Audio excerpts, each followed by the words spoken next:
There were gloves in the back seat. Not mine. I noticed them when I tossed a hoodie back there and saw something small and black tucked in the seat seam. Women's gloves. Thin. Leather. Definitely not the cheap fleece kind I would buy for her at a gas station last minute. These were elegant, like something you wear when you're trying to be noticed but still pretend you're not trying. They were warm. Still warm. I hadn't driven the car in 3 days. I sat there for a full minute, just staring at them like they were ticking. My wife always said I was dramatic, that I read too much into things. She'd laugh and tell me I should write thrillers instead of troubleshooting HVAC systems for a living. But let me ask you something, Reddit. How do gloves get warm by themselves in a cold car in February? I didn't text her. I didn't even move. I just sat there, hoodie in hand, wondering what else I'd missed lately. The night before, she asked me to pick her up from a party, her old coworker's birthday, someone she used to be close to. I was already irritated when she told me last minute. She said it'd be downtown, somewhere near the canal, and she didn't feel like Ubering home alone.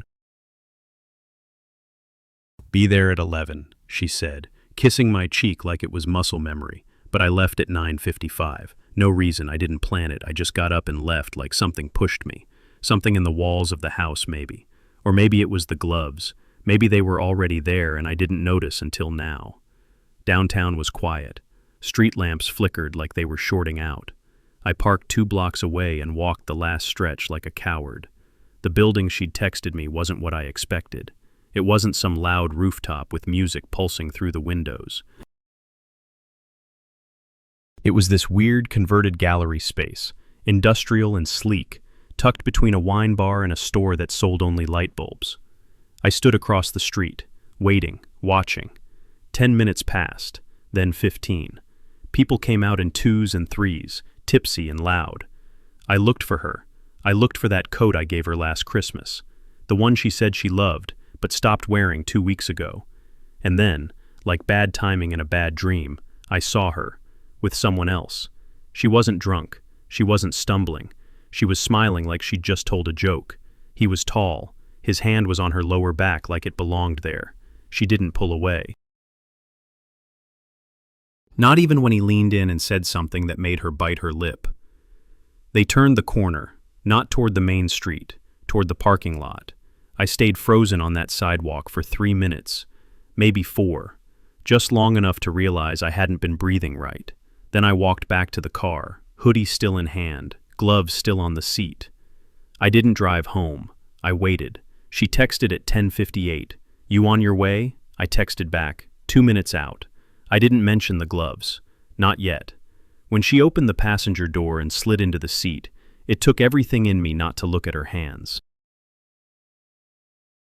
I didn't want to see if she was still wearing that faint shimmer of perfume on her wrist, or if her lipstick was smudged from whatever the hell that was earlier. I kept my eyes on the road, put the car in gear, and asked, as flatly as I could, "Good party?" She paused, just for a second. I swear it was only a second, but it stretched out long and awful. "Yeah," she said finally. "It was nice, kinda low-key. Leah brought her new boyfriend. He's interesting." Lie.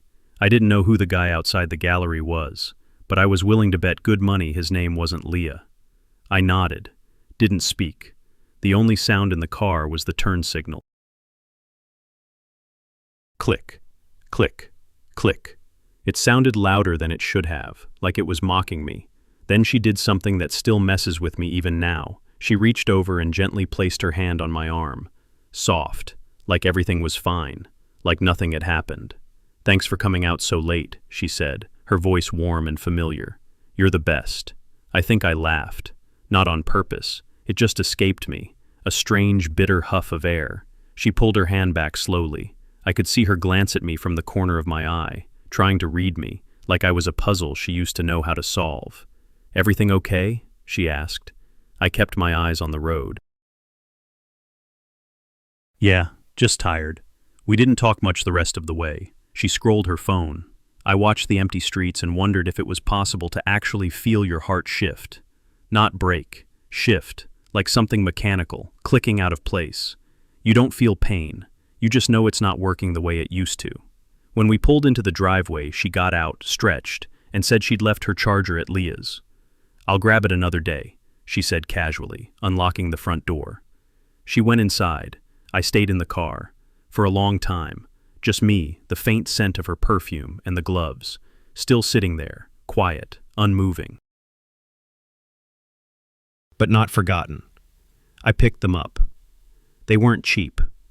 Real leather. Smooth. Too small for my wife's hands, honestly. And that's when it hit me. Maybe they weren't hers at all. What if he had left them? What if he'd been here? In this car? What if this wasn't just a party lie? I didn't want to believe it. But something about the way she touched me in the car, not with love, but with strategy, told me I wasn't crazy. I brought the gloves inside, didn't say a word, just placed them on the kitchen counter, like they were evidence in a trial I hadn't decided to prosecute yet. She saw them, looked at them, blinked. Then she said, "Oh, weird." I don't know where those came from. I just nodded. Me neither. And that was it. She didn't touch them, didn't ask about them again. She just poured herself a glass of water, yawned, and went upstairs like she hadn't been someone else an hour earlier. I didn't follow her. I sat on the kitchen stool, staring at those gloves for what felt like hours, wondering how many more things in my life weren't mine anymore. The gloves stayed on the counter all night. I expected her to move them, toss them in the junk drawer at least, maybe pretend to accidentally throw them out. But when I walked downstairs the next morning, they were still there, untouched, like a forgotten prop on a stage. I stood over them for a full minute, drinking cold coffee and staring, hoping they'd give me a reason to calm down. Nothing. No note. No explanation. Just leather and silence. She was already gone, said she had an early client call and left before I woke up. I checked her location. Nothing. Turned off. Again. She always said it was to save battery. You'd be surprised how many lies start with battery life. By noon, I was deep into my own head. I couldn't focus on work. Every email looked like static. Every HVAC inspection ticket blurred in and out. I opened my texts and scrolled until I found the one she sent the night before, the address of the party. I tapped the little gray arrow, opened it in Maps, and that's when it happened. I noticed the timestamp on the pin, 9:47 p.m. That didn't make sense. She told me the party started at 9. She'd already been there for nearly an hour when she texted me the location. But if she was already at the venue, why would she drop me a fresh pin nearly 50 minutes later? Unless she hadn't been there yet. Or worse, she was somewhere else and didn't want me to know. My stomach twisted. I'm not a jealous guy. I swear I'm not. I've never gone through her phone, never stalked her socials, never questioned her girls' nights. But something about that little timestamp broke a seal. It was like the world flickered for a second, and behind the static was a different version of my marriage. One I never signed up for. I zoomed in on the map. The pin wasn't even at the gallery door. It was slightly offset, behind it near the alley, right where I had seen her with that man. I felt cold all over, like I'd touched something I wasn't supposed to. That night, I waited until she was asleep. She's always been a deep sleeper, mouth slightly open, arms over the blanket like she's playing dead. I moved quietly, not because I was afraid of getting caught. I think I was more afraid of confirming what I already knew. I found her purse. I found her phone. No password change. Yet. I didn't go digging through everything. I didn't need to. Just one app. Photos. I scrolled back to last night. There were selfies. Her at home before she left. One in the mirror. Lips pursed. Head tilted like she always does when she's trying to look effortless. But something was off. Her eyes looked tense. And there, in the corner of one mirror pic, I saw a glimpse of something strange. A man's jacket, on our hallway chair. Not mine. Not anything I've ever seen. I kept scrolling. That's when I saw the video. 4 seconds. Shot in vertical. No sound. Just her smiling at the camera and panning it across a dimly lit table. There were wine glasses, candlelight, and then him, sitting across from her, laughing, raising a glass. It wasn't a party. It was dinner. Intimate. Private. Not a rooftop mixer. Not Leah's birthday. I locked her phone, placed it back exactly how I found it, and went downstairs, hands shaking, heart thudding like I'd just committed a crime. Maybe I had. Maybe I was guilty of finally knowing too much. The gloves were still on the counter. This time, I put them in a Ziploc bag. If she was going to treat our life like a mystery to unravel, I might as well play detective, and detectives don't ignore evidence. The next morning, I woke up before her. I usually don't. I'm not a morning guy, never have been, but my body jolted awake at 6:12 a.m. like I'd heard a gunshot in a dream. She was still asleep, curled up on her side of the bed, her arm resting in that casual way that used to mean something to me. Now it looked rehearsed, like a mannequin posed for comfort. I stared at her for a moment longer than I should have, wondering how many things I'd overlooked, how many tiny alarms I'd silenced for the sake of peace. Downstairs, I brewed coffee I didn't want and stared through the kitchen window, not really looking at anything, just listening. The house sounded different now, too still, too intentional, like the silence was watching me back. I pulled out the Ziploc bag with the gloves, set them on the table, and realized something strange. I wasn't panicking anymore. Something in me had shifted. I didn't want to scream. I didn't want to cry. I just wanted to know how deep the rot went. Around noon, after she left for a Pilates class, I opened the junk drawer and pulled out the spare key to her storage unit. She rents a tiny storage cube on the edge of town, some climate-controlled place she claimed was for seasonal clothes and old textbooks she couldn't throw away. I never questioned it. Why would I? Every marriage has its quirks. That was one of hers. Or so I thought. I drove there on autopilot, the key cold in my pocket, like it had been waiting for me this whole time. When I arrived, I told the front desk I was just checking on my wife's unit. They didn't care. They rarely do. It's just keys and rent checks to them. Unit 117 was in the far corner. I unlocked it slowly, halfway hoping I'd find exactly what she said. Winter boots, ugly sweaters, old framed diplomas, something normal, something boring. But it wasn't boring. There wasn't much inside, just 3 stacked boxes, a plastic container, and an old wooden picture frame leaning face down on the floor. I opened the top box first. Papers. Random, messy, disorganized. Nothing juicy. Just old receipts, expired travel brochures, a bag of nail polish.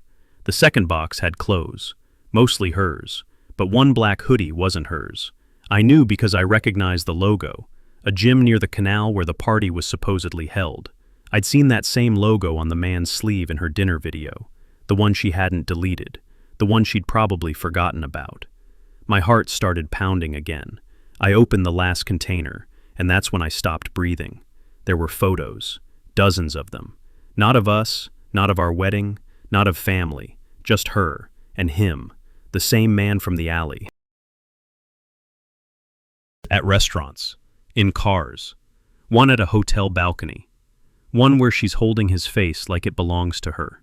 They weren't recent. Some of them looked months old, maybe more. She didn't just meet this man, she'd built something with him. Parallel to me, hidden in the cracks. But the worst part? In the bottom of the container was a frame. It looked like it had once held a wedding photo, the kind we used to keep on our hallway shelf before she swapped it out for a bland abstract print. I turned it over. The picture inside was gone. In its place, a printout, grainy and folded at the corners, of her and him at some beach, laughing, barefoot, like a couple caught in a perfect moment. She had that smile, the one I thought she only gave to me. I didn't cry. I didn't yell. I sat on the cold floor of that storage unit, framed lie in hand, wondering how long it had been since I'd truly known the person who lived in my house. And then something strange happened. I heard a noise, a shuffle, a footstep outside the thin metal wall of the unit. Someone was standing there, listening. I didn't move. Neither did they. I didn't move. I couldn't. The air inside that storage unit turned thick, like I was breathing through cotton. Outside the metal wall, maybe 3 feet from where I sat clutching a frame that didn't belong to my life anymore, someone was standing still, not walking, not fumbling, not accidentally passing by. They were waiting, listening. I held my breath and glanced at the small ventilation slit near the top of the door. A sliver of dusty light stretched across the concrete floor, unmoving. If I had a shadow, so did they. But nothing moved in that light. No shoes, no shifting, no cough or whisper, just stillness. Eventually, maybe after 30 seconds, maybe a full minute, I heard it. A slow, deliberate step. Then another. Not retreating quickly like someone caught snooping. No, these were careful, controlled footsteps walking away without guilt, without urgency. I waited a full 5 minutes before unlocking the unit from the inside and stepping out. The hallway was empty, silent. Just the low hum of the overhead lights and the faint rattle of pipes settling somewhere far off. I should have let it go. I should have driven home, confronted her with the photos, the video, the gloves, the lies. But something in me needed one more piece. Not revenge. Not closure, just understanding. I went back to the container and rechecked everything. No names, no obvious clues, until I found it. Inside one of the manila envelopes under the framed photo, half hidden between tax documents from years ago, there was a small ring box. Not mine, not ours. Inside was a key, silver, thin, unlabeled, and I knew instantly it didn't belong to anything in our house. It wasn't our front door. It wasn't for a car. It was small, simple, cold, like the kind used for mailboxes, or maybe a lockbox, or a second apartment. I turned it over in my hand, heart pounding again, because I realized something else. She'd hidden it with intention, buried beneath old paperwork, behind a fake wedding frame. This wasn't random. It wasn't forgotten. This was part of something. I tucked it into my coat pocket and sealed the unit. As I left the facility, I glanced up at the security cameras. They blinked at me like they knew things I didn't. Back in the car, I sat in the lot with the engine off, just breathing, trying to decide what kind of man I was. The kind who walked away, knowing he'd seen too much, or the kind who followed the thread, even if it unraveled everything. I looked down at my phone. She had texted me, "Delaney, just finished Pilates. Want to do dinner later? I'm craving ramen." The emoji, the heart, the casual tone, like none of this was real. Like I was still Reggie, the dependable guy who showed up late to everything, except betrayal. I didn't answer. Instead, I drove home and waited. That night she was perfectly normal, almost too normal. She laughed at a dumb cooking video we watched on the couch. She rested her head on my shoulder like she hadn't fractured our life into pieces I had to reassemble in secret. When she went upstairs to shower, I checked her purse again. Not because I wanted to, because I had to. And there, in the small zippered pocket she rarely used, was a receipt. 2 days old. It was from a locksmith, downtown. The item description said simply, "Duplicate cut, customer provided key." The key in my coat pocket wasn't hers, it was his, and she had made a copy. The key never left my pocket. I kept touching it throughout the day, like it was some kind of cursed coin, half expecting it to burn a hole through my jacket. I didn't mention it to anyone. I didn't Google the locksmith. I didn't even bring it up to her. Not because I was trying to protect her. I was trying to protect myself from what it meant, from what kind of person you had to be to commission a copy of a stranger's key and hide it in a box surrounded by memories of a lie. That night, I didn't sleep. I lay beside her, eyes open, counting the ceiling fan rotations like they were seconds until impact. She had no idea, or maybe she did. Maybe that's what made her sleep so peacefully, because when you get used to lying, the truth becomes noise you've learned to tune out. The next morning, after she left for another client brunch, I pulled the locksmith receipt out again. There was a number printed on the top, 1893-B, no street name. There's no... Just that, almost like a building code or unit number. I called the locksmith's number using *67. No answer. I waited an hour. Called again. This time someone picked up. I cleared my throat. Hey, I was just wondering. If I bring in a key, can you tell me what kind of lock it goes to? A pause, then a chuckle. Buddy, we cut keys, we don't read their minds. You bring it in, we can try matching it. That's about it. Right, I said. And if someone came in 2 days ago with a key, something labeled 1893B, would that mean anything to you? Another pause, softer this time. You looking for an apartment? That word hit harder than it should have. My grip on the phone tightened. Maybe. The guy didn't laugh. Look, man, I probably shouldn't say this, but that key, if it's the one I think, was for a front gate and an interior unit. Little rental spot, quiet building. We do keys for their property manager all the time. I only know because the chick who brought it in was real specific about getting 2 made. 2? Yeah, 1 for her, 1 for the guy. She said he lost his. I didn't respond. Anyway, I gotta go, he said, already distracted. Just bring it in if you need more. He hung up. I sat there for a full minute, hearing my blood in my ears. 2 keys. 1 for her, 1 for him. This wasn't some fling. This was planned, established. She had made him a key before. Or maybe she'd taken his and was reclaiming territory that was never hers to begin with. I opened my laptop, searched 1893-B apartments. After a few useless links, I found it. A 6-unit rental building tucked behind an old train station on the north side of the city. No sign out front, no listings online, private landlord. The only clue was a blurry Google Maps image showing a rust-red door and a faded number stenciled above it, 3B. That night, I told Delaney I had to check on a late service call. Something about a frozen pipe in an office basement. She didn't ask questions, just kissed me goodbye and said to grab her oat milk creamer if I passed a grocery store. I drove across town in silence. The building was smaller than it looked in the photos, compact, hidden between a closed-down dry cleaner and a discount smoke shop. I parked across the street and waited, just watching. At 8:27 p.m., the rust-red door opened, and he stepped out. Same guy, same smirk, wearing sweatpants and a hoodie, the same brand as the one from the storage unit. He walked down the steps, checked his phone and lit a cigarette. He looked comfortable, like this place was home. He stood there for a while, pacing, messaging someone. Then he stopped, looked up, stared directly across the street, right at my car. I ducked, breath catching, heart punching against my ribs. He couldn't have seen me, could he? My headlights were off, my engine dead, my windows tinted. But still, I sat there crouched like a child caught somewhere he shouldn't be. When I peeked again, he was gone, just like that, back inside. I waited another 20 minutes before I moved. Then I stepped out of the car and crossed the street with my hood up, praying no one would notice.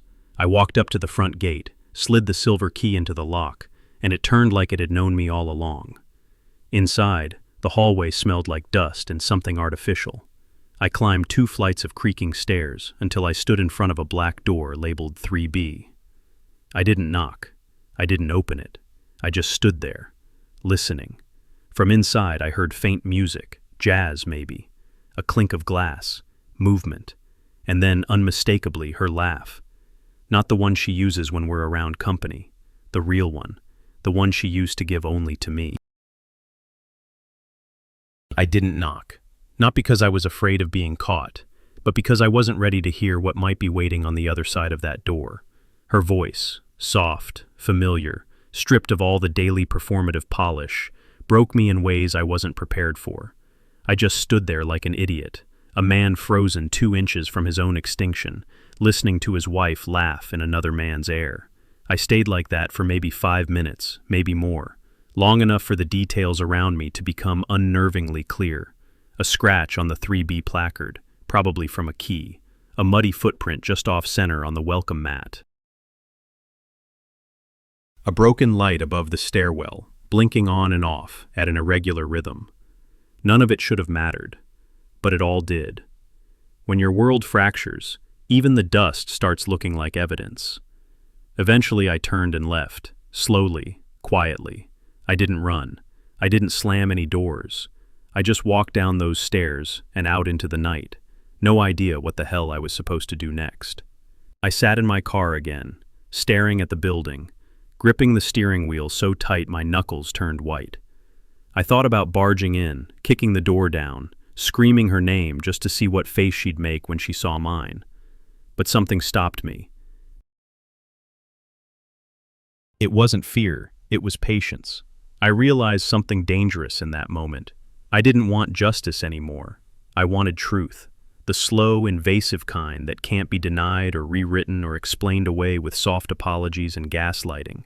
The kind that stains. The kind that lasts. So I drove home. She was already back when I walked in, curled up on the couch with tea and a blanket she never uses unless she wants to look cozy for Instagram stories. She smiled at me, wide-eyed and casual, like she hadn't just been in someone else's lap. "Hey babe," she said, yawning. "You're back early." "Yeah," I replied, slipping off my shoes. No one showed. Frozen pipe turned out to be a busted humidifier. Waste of time. "Aw," she said, setting down her mug. "Did you get oat milk?" I stared at her. The audacity of it. The gall to sit in my home, under my roof, with my name on the mortgage, and ask for oat milk after whatever the hell just happened in 3B. "No," I said finally. "Store was closed." She shrugged, unfazed. "I'll grab some tomorrow." I didn't answer, just went upstairs and shut the door behind me. I could hear her phone buzzing downstairs a few minutes later. She laughed at something again. Probably him.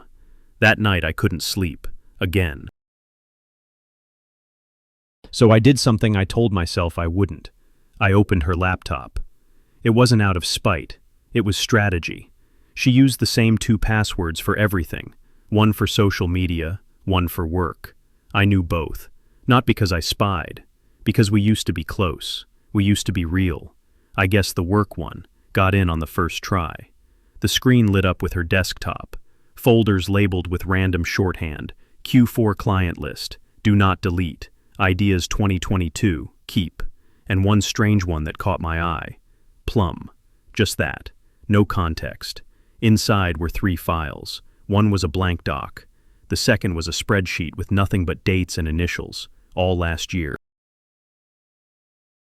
No headers. Just rows of unexplained entries. The third was a PDF. My heart dropped the moment I opened it. It was a scanned copy of a lease agreement. Not for our house, not for our city, for a cabin in Vermont. 2 names were on the lease, Delaney's, and his. No aliases, no initials. Just bold black ink tying them together on a piece of paper with more permanence than our wedding vows.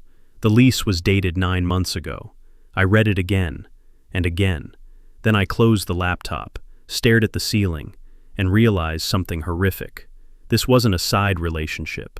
This wasn't a fling or even an affair. It was a life, a second life. And I was the one on the side. I didn't confront her that night. Not even after I saw the lease. I didn't storm downstairs, didn't throw the laptop across the room, didn't ask her to explain the unexplainable. I just sat there, in the dark, for hours. I watched the sky change through our bedroom window, listened to the early morning birds start their routines like the world hadn't just shifted beneath me. By 6 a.m., I had made a decision, not to fight for her, not to forgive her, but to leave her, not as revenge, not as weakness, but as an act of quiet survival. She wasn't the woman I loved. She hadn't been for a long time. And the truth was, I had known that deep down, in those quiet, flickering moments between conversations.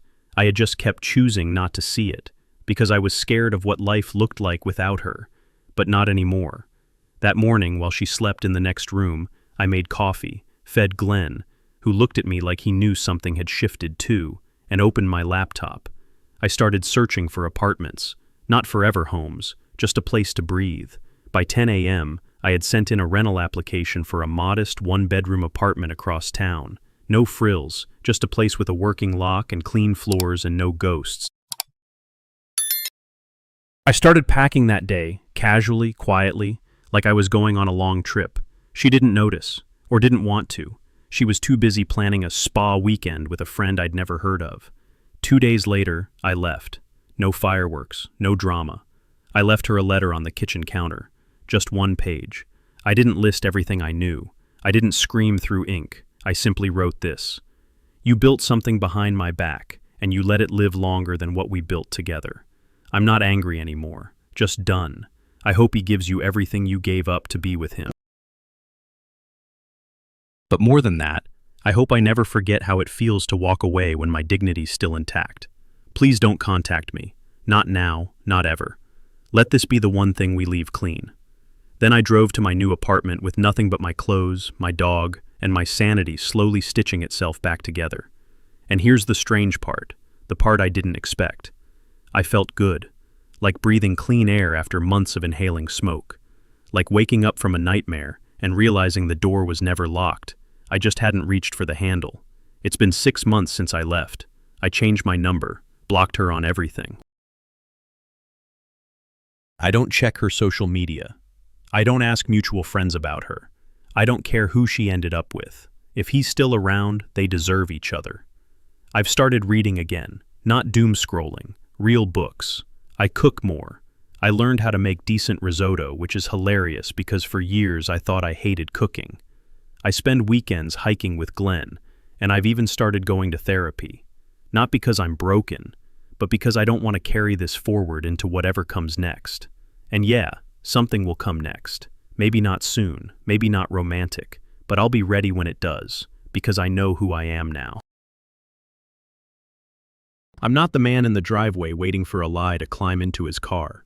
I'm not the guy tiptoeing through his own house like a stranger in a museum. I'm Reggie. Not perfect, not dramatic, just free.